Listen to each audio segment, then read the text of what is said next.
What a night for Celtic fans, honestly. You could just feel something different in the air from the moment the gates opened at Celtic Park. Maybe it was the return of Martin O'Neill. Maybe it was the fans sensing a bit of that old spark again. But whatever it was, it worked. The place was buzzing, and the players seemed to feed off that energy right from the start.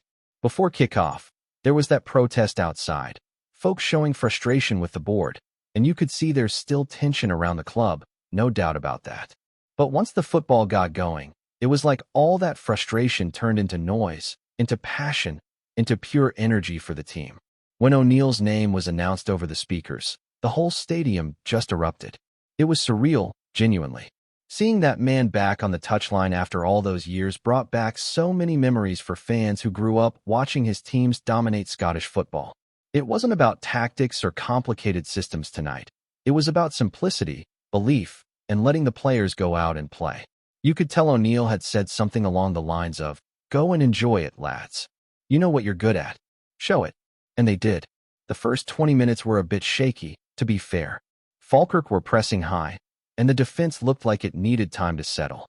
When Benjamin missed that big chance early on, it felt like a warning, but strangely enough, that seemed to wake Celtic up.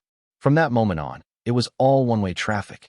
The team found their rhythm, started moving the ball faster, and the wingers actually stayed wide for once, giving space to attack. It wasn't about that constant side-to-side possession we've seen far too often this season. It was direct, fast, hungry football, the kind of stuff that gets you off your seat. Marcelo Serra was absolutely electric. Honestly, he's raw, a bit unpredictable, but that's what makes him exciting. He's got that fearless drive, that willingness to take on defenders and make something happen. It's been a while since we've seen that energy down the left side, and it changed the whole tempo of the game. You could see how much it meant to him to be back in the starting 11 after being left out recently. Every time he touched the ball, the crowd lifted. He played with fire, pressing hard, chasing every lost ball, and throwing himself into challenges. That's the kind of player Celtic Park falls in love with. Johnny Kenny through the middle was another big call from O'Neill, and it paid off. 2 goals, both finished brilliantly, but more than that, he looked confident again. The movement, the pressing, the runs in behind. All there. He's been waiting for a night like this, and you could sense the relief when that second one hit the net. Austin Trusty came into the back line, and while Falkirk didn't test him too much, he did his job well. Calm, composed, recycling possession quickly instead of slowing things down. It's those small details that change the flow of a game. The overall feel of the match was something Celtic have been missing for a while: freedom. There wasn't that same fear of losing the ball. Instead, it was all about moving forward, creating chances, and playing with intent. The possession stats even showed it. The team had one of their lowest possession numbers of the season, but the highest expected goals of any Premiership side this year. That says everything. Sometimes it's not about keeping the ball, it's about doing something with it when you have it. And the atmosphere. You could tell the fans were desperate for a reason to cheer again. It's been a tough few weeks after Brendan Rodgers' departure. Whatever you think of him, his exit left a heavy cloud over the club. Things had started to feel stale, like the joy had gone out of watching Celtic. But tonight, Martin O'Neill brought back that joy. It's amazing how one man, one personality, can lift an entire club. He was cracking jokes in the post-match interviews, smiling, bringing that charm and wit we all remember. He's got that aura, that mix of authority and warmth that players respond to. And you can see it already. The players looked more relaxed, more expressive. James Forrest was sharp again, constantly hugging the touchline, beating his man, delivering dangerous balls into the box. It felt like watching the Forrest of old. Tony Ralston, another one who's had a rough patch, was solid and composed. Even players who've struggled with confidence looked rejuvenated. That's the O'Neill effect. He hasn't even had time to implement his ideas, just one training session, yet somehow he's already changed the mood. It was a proper 4-0 statement win, the kind that settles nerves and reminds everyone what this team can do when it's unleashed. Sure, it was only Falkirk, and bigger challenges are coming fast, especially with Rangers on the horizon. But this was about rebuilding belief. And that's exactly what it did. O'Neill's touchline presence was something special too. Seeing a 73-year-old man in a tracksuit bouncing up and down, living every moment, it hit differently. For fans who remember his first spell, it was like stepping back in time. You could almost picture Chris Sutton and Henrik Larsson out there again. That same kind of intensity and togetherness. And the players seemed to sense it as well. When the camera caught O'Neill smiling after the third goal, it wasn't just nostalgia. It was the feeling that Celtic had found a bit of themselves again. Even the little things stood out. Late on, he brought on young Callum Osmond for his debut. Classic O'Neill move. That's the kind of confidence boost that can change a young player's career. It reminded a lot of fans of the days when Sean Maloney or Aidan McGeady would be thrown into the mix to gain experience and grow. It's those gestures that show O'Neill hasn't lost his touch with people. And there's something else. O'Neill's humor is exactly what Celtic needed right now. He joked about the physio telling him Dyson Maeda could play 35 minutes and wondering how they came up with that exact number. He teased James Forrest for being as old as him.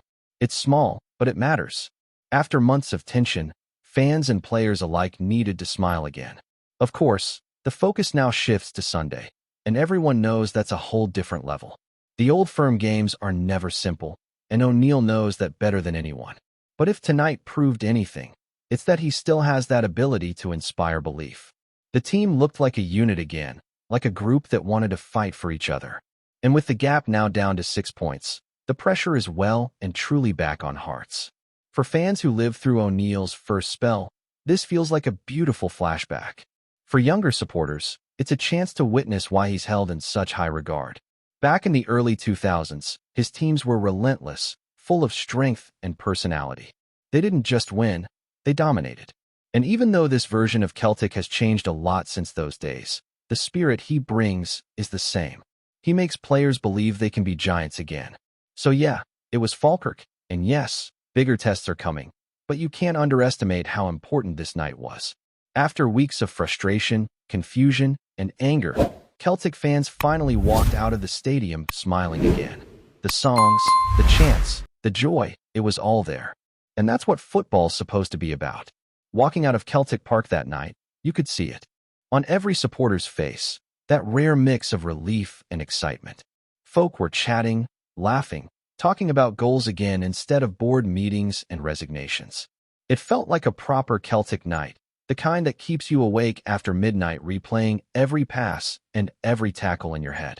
Even the usual grumbles outside the ground turned into smiles and chants. For the first time in months, it wasn't about frustration or division. It was about football.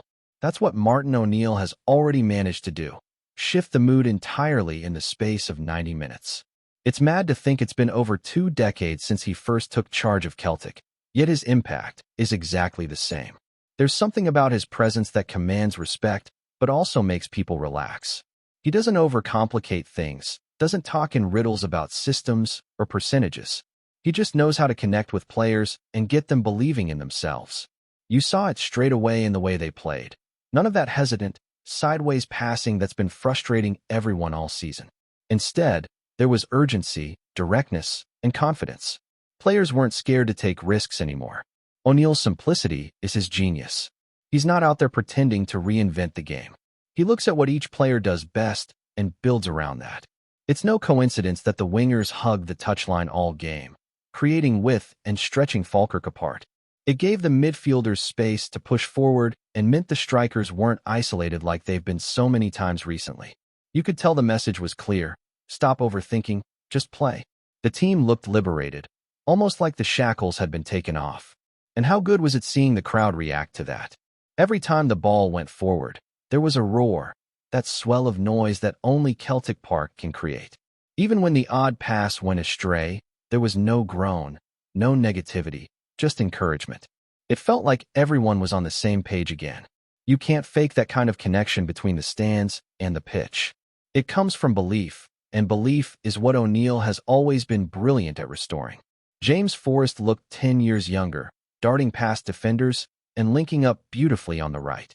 It's easy to forget how long he's been around, but nights like this remind you he still has plenty to offer when given freedom. Then there's young Sarah. What a shift he put in. He was fearless, driving at defenders, constantly making things happen. Sure, he's rough around the edges, but he's got heart, and that's something supporters appreciate more than anything. You could feel the whole place lift whenever he got on the ball. He's exactly the kind of player Celtic Park feeds off, full of energy, full of intent. Even players who've looked out of sorts lately seemed reborn. Austin Trusty slotted in with calm assurance, showing that bit of composure the back line has been crying out for. Tony Ralston, who's had a tough few weeks, looked sharper, hungrier, and more confident pushing forward. The difference wasn't just tactical, it was mental. They wanted to play for their manager, and that hasn't been obvious for a while. You could tell O'Neill enjoyed himself too. He was laughing on the touchline, throwing out the odd smile, and even the trademark jump when the goals went in. It's been so long since Celtic fans have seen that kind of passion from someone in charge, the kind that feels genuine, not forced. When he joked after the game about the physio calculating exactly 35 minutes for Daisen Maeda, it was classic O'Neill humor. That lightness is what this club has been desperate for. Things have been far too serious lately, far too tense. Football should be fun, and he reminded everyone of that. But even with the joy of the win, nobody's pretending the job's done. O'Neill knows better than anyone that one game doesn't fix everything. The real test comes next, Rangers on Sunday. That fixture carries all the weight in the world, especially after Celtic's recent struggles in it. Yet somehow, after just one game, you get the sense the mood is different. There's optimism again, not blind hope, but genuine belief that the team can go out there and compete. O'Neill's experience in these matches is second to none, and you can tell he'll have the players mentally ready for it. Older fans still remember those O'Neill-era derbies, big, physical, emotional games where Celtic never backed down. They were teams full of leaders, full of players who would fight for every inch. It might be a different squad now, but that spirit can still be rekindled. Watching O'Neill pacing the technical area, shouting instructions, you can almost feel that same intensity creeping back in. He's reminding everyone what Celtic is supposed to stand for: fight, pride, and unity. Even small touches, like bringing on young Callum Osmond for a few minutes at the end, said everything about O'Neill's mindset. He understands how to build a culture, how to give players moments that stick with them. That's the kind of thing that creates loyalty in a squad. The older players see that and remember what it means to represent this club properly. It was touching to see fans of all ages connecting over this win. Some of the younger ones were probably hearing their parents talk about O'Neill for years without really understanding what made him special. Now they've had a taste. For the older generation, it was nostalgia in its purest form. The old songs, the same passion, and that familiar figure on the touchline wearing a tracksuit again after all these years.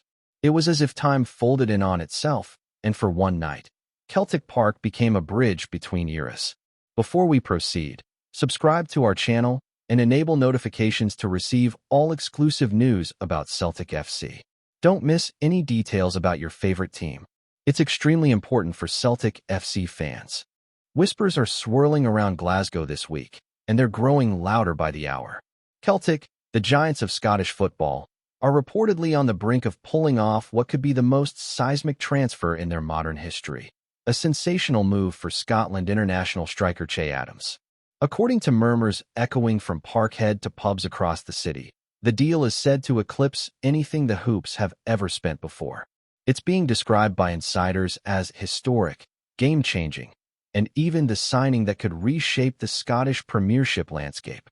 Though no official word has come from the club, multiple sources suggest talks are at an advanced stage, with figures being whispered that would make even the most seasoned Celtic supporter raise an eyebrow. Adams, who has been plying his trade in England's top flight, has long been admired for his physical presence, tireless work rate, and eye for goal. For Celtic, whose European ambitions have so often been curtailed by the gulf in resources between Scotland and the continent's elite, this could signal a new era of intent. If the deal goes through, Adams would not only become Celtic's most expensive signing ever, but also a statement that the club are ready to mix it with the heavyweights once more. Fans have already begun dreaming. This is the kind of signing we've been crying out for, one supporter told the Daily Echo. It's not just about the goals, it's about the message it sends. Celtic are back to thinking big. Of course, in football's rumor mill, nothing is done until pen meets paper. Yet, with talk of Adams donning the famous green and white hoops growing stronger by the minute, anticipation is bubbling over. Could this be the dawn of a new Celtic chapter? One where Europe once again takes notice of the boys from Glasgow? Hello, fan. Don't forget to like and subscribe to the channel. as it means a lot to Celtic FC. Also, share your opinion about the news in the comments below. See you in the next video.